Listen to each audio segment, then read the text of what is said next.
It's really hard to keep up on doing the videos while we're working together, just because I want to focus on quality time with James and really focusing on what he's trying to teach me and learn about it.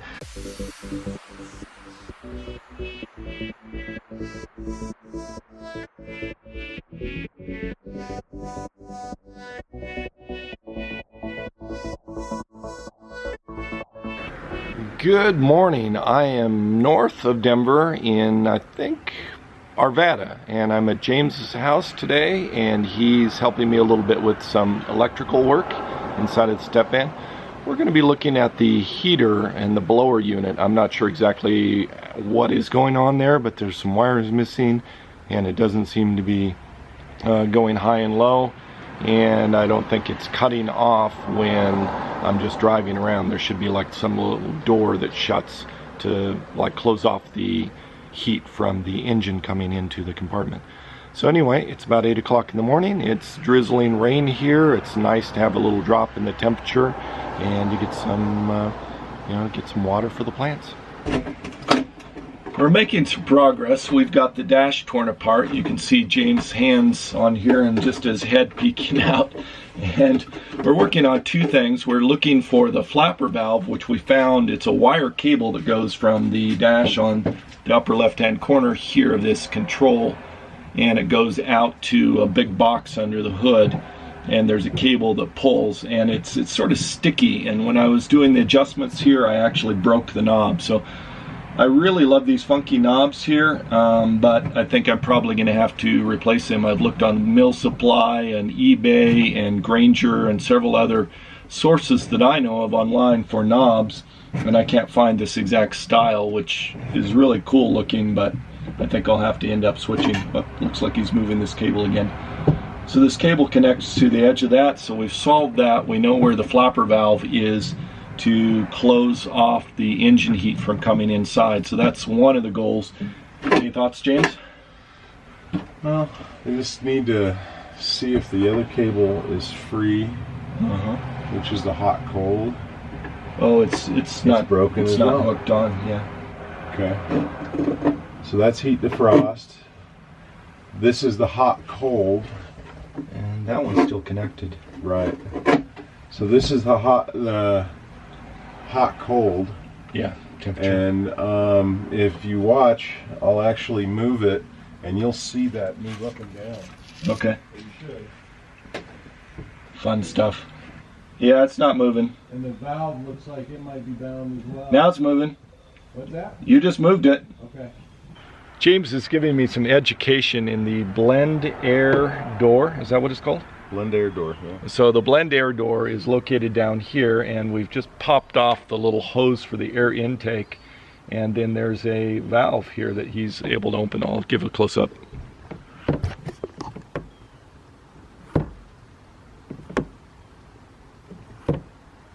So you can see that the valve, when he turns that switch, the little flapper door is opening and closing down here. That is so cool to learn about. That's really great. So now I can manually control it even if I don't have access and the cable is not quite moving smoothly. So I need to look at getting replacement cables and snaking those through from the engine all the way into the control panel. But I know where it goes. It's just a matter of finding that right part in the right length and swapping it out, or maybe lubricating it. I don't know if that's even possible. James is saying no. It's really hard to keep up on doing the videos while we're working together, just because I want to focus on quality time with James and really focusing on what he's trying to teach me and learn about it. He's getting a tool right now. We're pulling apart the dash a little bit more, pulling out every extra wire that we can see that's been sort of jury-rigged and just sort of put in there and not hooked up to anything. So we're removing those, tracing some wires, figuring out where stuff goes. It's making a lot of difference. Making some progress. I've been pulling apart the dash here. Got everything apart underneath. I found an extra light bulb that we weren't sure where it's going, and we think now that it's going to a AC indicator, which I don't have AC, but there's a little capped off black little plug where the AC indicator would normally go, and so that's what we think is going on. So mostly what we're doing is trying to track and see if there's any loose wires, any loose connections, any extra wires. things that aren't connecting and aren't working that might be causing this parasitic drain that happens on the battery.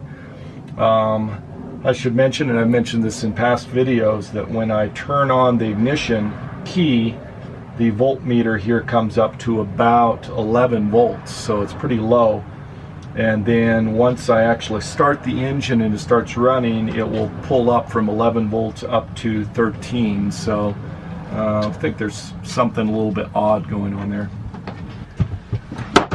Well, I'm not sure if we're making progress or not. We've just pulled apart the gear shift assembly to get at the back side of the cigarette lighter plug, which we were rewiring to help with figuring out parasitic grounds. And anyway, we're looking at the back side of this to figure out which one that this little power plug needs to go into, and so that's what we're working on. And a lot of things are clicking for me. It's like light bulb moments, and so that in and of itself is worth it, and I get to spend some time with James and learning about stuff.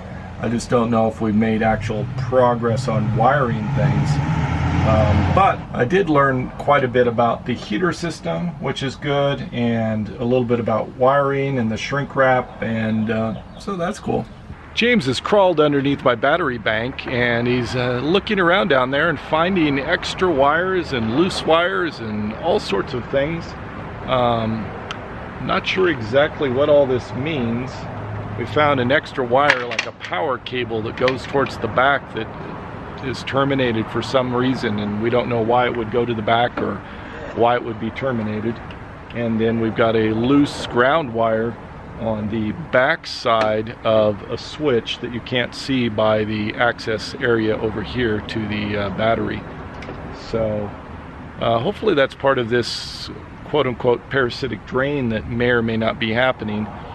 We've had the step vans here working with it all day with things going on and off, and James says there's just a marginal, minuscule drop in voltage, which is totally normal for the amount of use that we've had. So I think probably, James, would you say there's not really a super big concern right now for parasitic drain? No. Okay, that was a no. James has been at work here underneath with the battery. He just came out and he found a section of the battery cable that he says has been melted by extreme heat, and it looks like there's been some shorts and some water damage in the cables that are under there on the ground side, which might be contributing to some of the things that I'm seeing in the vehicle. By the way, James works with Cornwell Tools, so he has a tool truck here, and he's a tool guy, and he just loves working with the electric systems in step vans and vehicles and stuff, which is a perfect match for helping me out today. Those of you that didn't see a previous episode, I know James from years ago from the high power rocket community. He is an expert with mixing custom propellants, and so he and I used to go out to rocket launch events together, and so he's just a longtime friend from that community, and so this whole mechanical thing is sort of new for our relationship. We're making some progress. We managed to tape up a whole section, probably 2 inches long, next to the clamp area at the end of the cable. It was just completely gone, and we used some special kind of tape. James, what was that tape called? It's just a water sealant tape? Stretch tape. It's a special waterproofing stretch tape. It's a waterproofing stretch tape. It was black. It looks like electrical tape, but it has these incredible elastic powers, and it just stretches and stretches. And we did a good wrap around that to do a water seal, and then probably 2 or 3 layers of electrical tape on top of that. This is a semi-permanent fix down the road. When I start doing the solar and the other parts and doing some new battery cables, I'll just make some new battery cables to go in there and replace those. But I think I'm probably good for a couple of months. I'm planning on doing that probably October, November, something like that. So it's on the horizon. So we think we're good to go. We're just buttoning up things, getting things back together, and gonna try to start it up, make sure everything runs. And here we go, moment of truth. Gonna start it up. And I've got nothing. Is the main cutoff on? Turned off? Yeah, it is off. Okay, so I've got a master cutoff switch, so he just flipped that. So now everything's coming on. I'm waiting for my fuel light to go off, It takes 15 seconds, something like that. Okay, it's going off now. And neutral. All right, here we go. Ta-da! I'm leaving James' house right now, and I'm headed directly to Steve's house. And Steve's going to help me with changing out the fuel filter. So it's just been mechanic stuff all day today. I arrived at Steve's place, and we're pulling the doghouse off and looking at the fuel filter. Going to swap that out. At least that's what our plan is. So fuel filter is right here. Yeah. Do you have like a gas can of diesel? No. I thought I was prepared for today with a new fuel filter, everything I needed to go, knew where it is, no pull off the doghouse. I thought I was ready. Apparently I don't have the right kind of filter. It's totally different than the one that's on here. And the tool that I use to pull off the filter, I thought I could use the same one from the oil filter, but this is considerably smaller and won't work. So don't have the tool, have the wrong filter. So a few roadblocks. Here we go. I'm going to try to unscrew the old fuel filter, and we're going to put the new one in.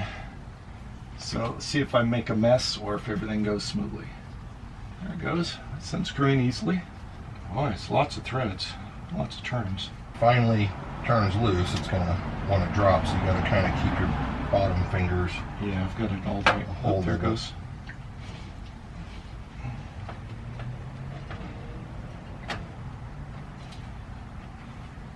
Alright, so that is a FS1251. Correct. Alright, so we're replacing it with a part from O'Reilly's, and this is a Wix 3342. So if you're ever looking for these numbers, 33472. 33472 Wix filter. And we're going with a tip from James of filling this with transmission fluid because we don't have any diesel handy. Oh, okay, now it's going. Yep. It's really slick. It's like all the sides of it are slimed up. I tried to wipe it off best as I could. Oh, it spilled because I wasn't holding it straight. At its last bit, do I just hand tighten it? Hand crank it as snug as you can get it. And then do we use that wrench? And no, the wrench is just for taking them off. Okay. You don't need them to put them on. You just get it good and tight by hand. Actually, they're designed so that the fuel runs through them. Mm-hmm. The way it goes in and out, it actually causes a centrifuge effect and tightens the filter as you drive down the road. Same with oil filters. Okay, I would say that's hand tight. Okay. Good. Anything to do on the bottom? Nope. All done? All done. Okay. Okay, moment of truth. Going to start it up, see if the fuel filter is tight or whether we have fuel going everywhere. Flip the switch. Have to wait for the fuel heater to go.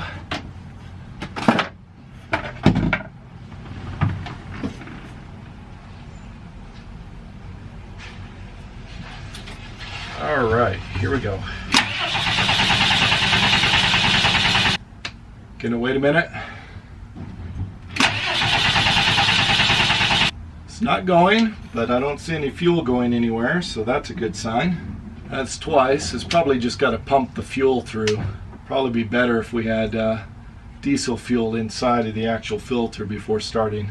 All right, third time. As they say, third time's a charm.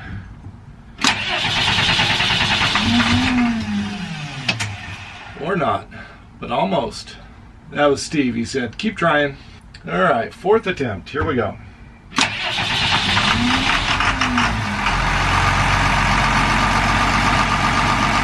Good job, Steve. Thank you. You're welcome. Okay, that's just awesome. Happy to have that down.